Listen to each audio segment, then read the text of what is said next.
Usted, mucho lindo, me gusta aquí, lo que quiero, y usted tiene, los caganchos, y está usted aquí, porque puedo, ya está enterado, ojalá ya le voy a dar, no estoy fácil, si quiero.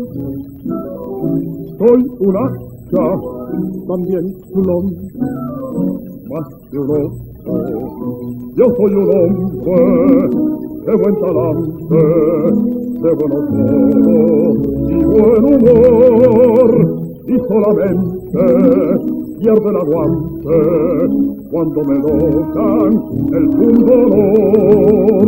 Yo soy un hombre tan optimista que solo vivo para reír, y cuando toco con un bromista nunca me dejo de divertir.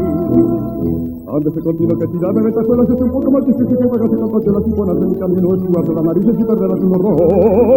Cálmese el amigo porque yo que no soy tonto, te quiero contenerme si me arranco de un tronco que le meto usted la mano por la boca y que lo puño por la base de tu mano.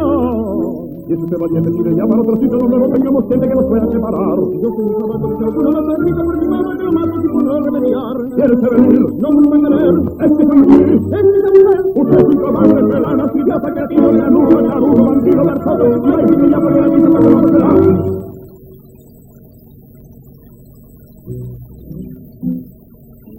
Así, no que tanto le da pa' acá.